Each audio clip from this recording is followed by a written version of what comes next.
this. I've been getting tons of emails with studies about Henry Thoreau and Goethe, so I guess I will never run out of reading when it comes to 19th century German and American philosophy. Podcast is going to a break, but I am doing some fanfiction readings on YouTube. Come and find the Little Woman channel on YouTube. I usually post videos on Thursdays. Louisa May Alcott was in her early 30s when she wrote Little Woman. A lot of people don't know this, but Jo's experience writing sensationalism is based on Louisa's experience writing sensationalism. A couple of my listeners have asked me if I could speak more about the way Louisa's Christian worldview affected to the way she saw her sensational stories. That is one of the topics that we are going to touch today. And also all these literal heroes that Louisa had, like Goethe and Walter Emerson, how they inspired Louisa to create Friedrich's character, and the way adaptations between 1917 and 2019 do not include Jo's inner conflicts about writing sensationalism.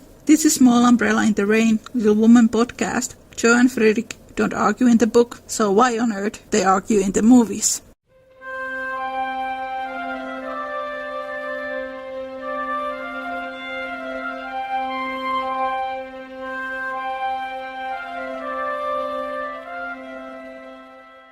In Little Woman, Jo's conflicts about quality versus money really begins in the chapter Literally Lessons, and this chapter takes place a couple years before Jo travels to New York, and she is in her early 20s. I've heard people saying that Jo didn't really care what she was writing about, or that she didn't care about the feedback. And you can get that impression from adaptations like 2019 Little Woman, where Jo got mad when she was receiving feedback, which once again shows how this movie didn't really have any respect for Jo or the author.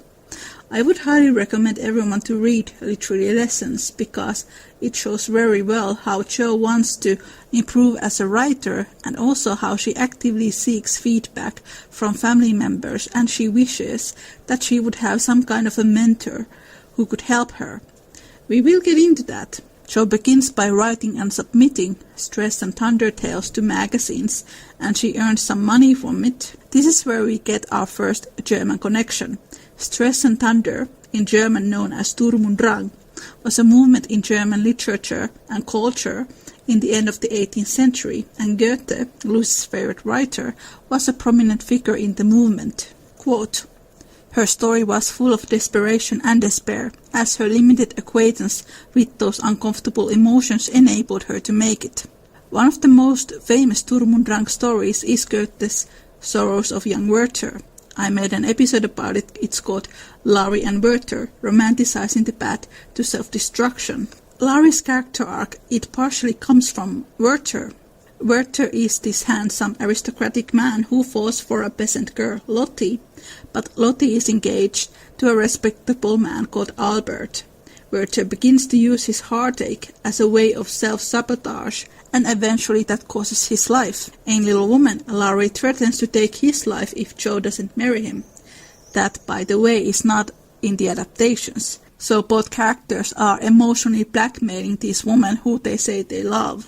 Throughout her life, Louisa struggled with her mood changes. People often dismiss Jo's anger as her just being a teenager, or that she can be angry because she is a feminist. I am a feminist and I say that's bull. Especially because when Jo is angry, she often hurts people around her. In the book, when she has said something rude or mean, she regrets it. She has difficulties to control herself, the impulses. There has been research made that Louisa May Alcott may have had bipolar disorder. I think that might have very well be true. When a person has a bipolar disorder, they quite literally can't always control their temper.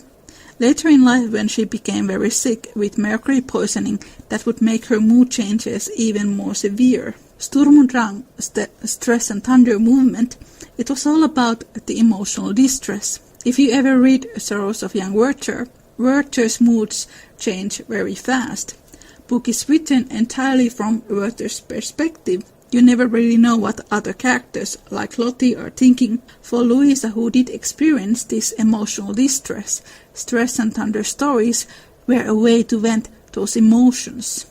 In Literary Lessons, Jo begins to write her first novel. It is not Little Woman, it is a Stress and Thunder story. Jo's first book is a flop. When Jo writes it, she asks help from every single member of her family, and every one of them gives her a different advice, and Jo does everything what they are saying. Having copied her novel for the 4th time, read it to all her confidential friends, and submitted it with fear and trembling to 3 publishers, she at last disposed of it, on condition that she would cut it down 1/3 and omit all the parts which she actually admired. As crazy as it sounds, she took away the parts that she herself liked the most. Perhaps that is the reason why the book became a flop. It got mixed, mostly negative reviews and not that many sales. This is what Mommy says. It seems to me that Jo will profit more by making the trial than by waiting, said Mrs. March.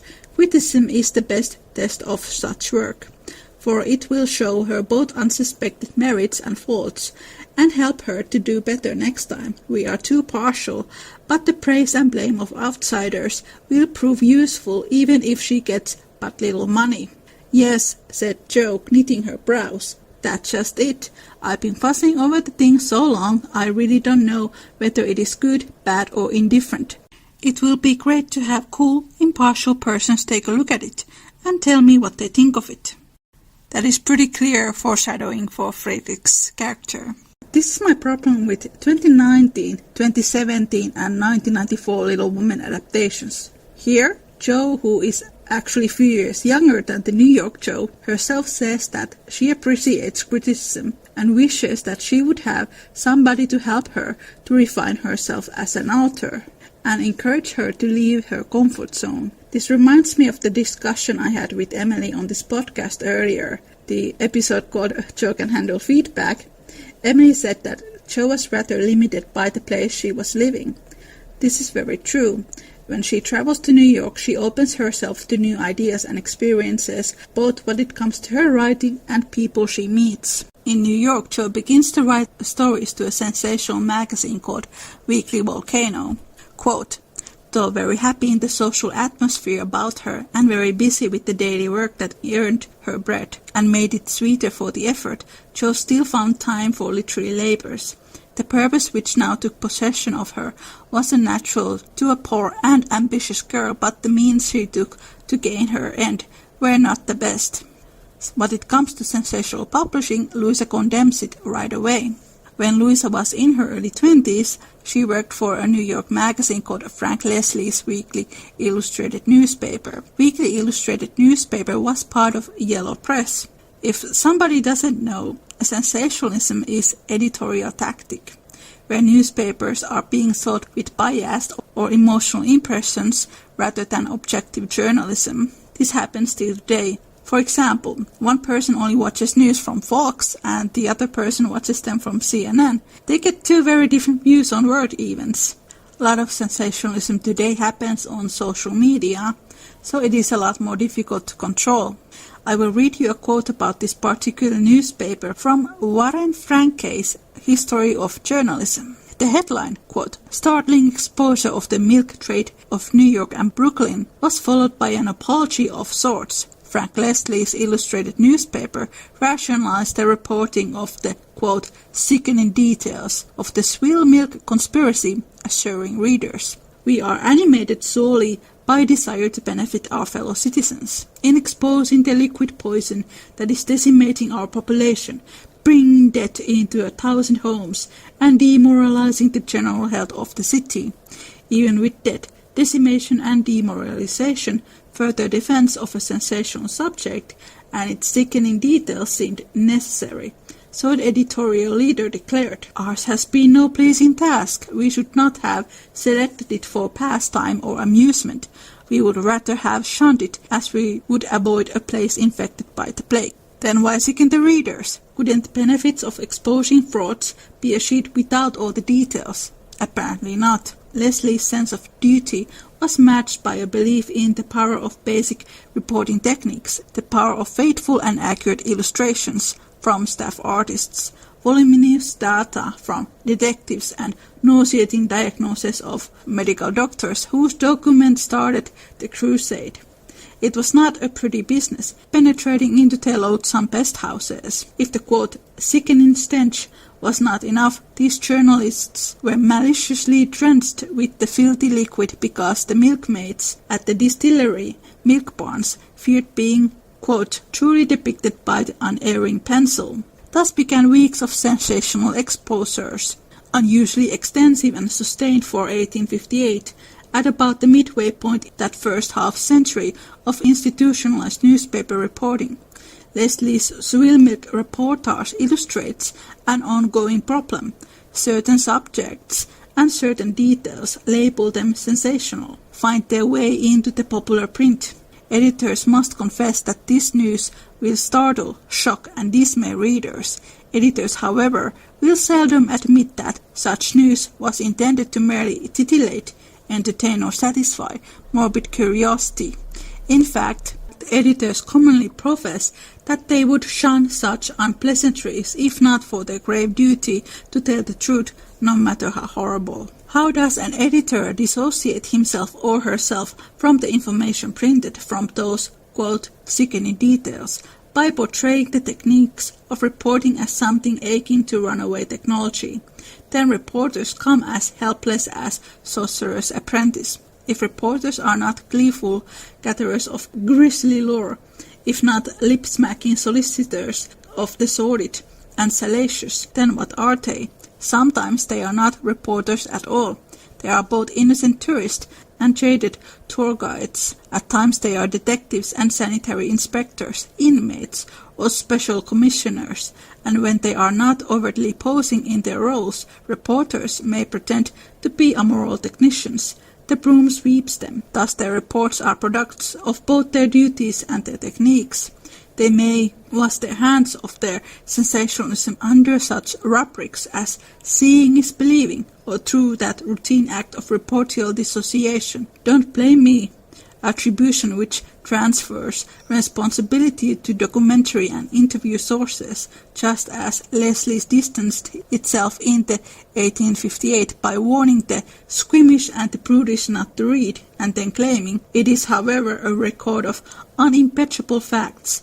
Yet well into the 20th century, one schooler could look back at the rich narrative reportage, the muckrackers, and credit some of their success in the early 1900s to the claim that they wrote freely, quote, in a time of oppressive literary gentility. Whatever degree of gentility might have inhibited the literary contemporaries of the muckrackers, many of their journalistic predecessors working for the 19th century publications were not so oppressed. As you can see, Frank Leslie's newspaper, it was not a reliable source for news or very fact-based. Louise herself did not like Mr. Leslie. He was a newspaper mogul, he was a very wealthy man, and he lived a very lavish lifestyle. Even when Louisa became rich, she was not somebody who bragged with her wealth. Louisa also took it to her agenda to encourage other wealthy people to help the poor. This happens a lot in her novels. For example, in Little Woman, Laurie turns from somebody who took his wealth for granted to a philanthropist, and thanks to that really goes to Amy. Being said that, there is a scene in the novel where Laurie has bought a pair of fashionable gloves to himself, and Joe makes fun of it and criticizes how he spends his money. Maybe Leslie's lifestyle was something that Louisa did not like, but more likely the reason is the pressure that was put upon her to write things that she did not feel comfortable. Magazine mostly ran sensational stories of murderers, executions, prize fights, wars and assassinations. If you read Louisa's stories that she wrote during this time, these are not her themes. Neither are these stories horrible or immoral. It reminds me of a discussion I had with Emily, and Emily said that Louisa May Alcott herself is quite an elitist. You can see that in her writings, even from young age, she included moral teachings to her stories. Most of her themes are in fact women who have a great deal of emotional distress. Goethean stress and thunder tales. But as you can hear from that paragraph, Mr. Leslie wanted everything to be more shocking, more disturbing, and preferably without no morals, because that is what sells. This becomes a big internal conflict within Jo, because she wants to make a living with her writing, but she is working for a magazine which main selling points are murders, executions and scandals, And those are not the things that Jo wants to write about.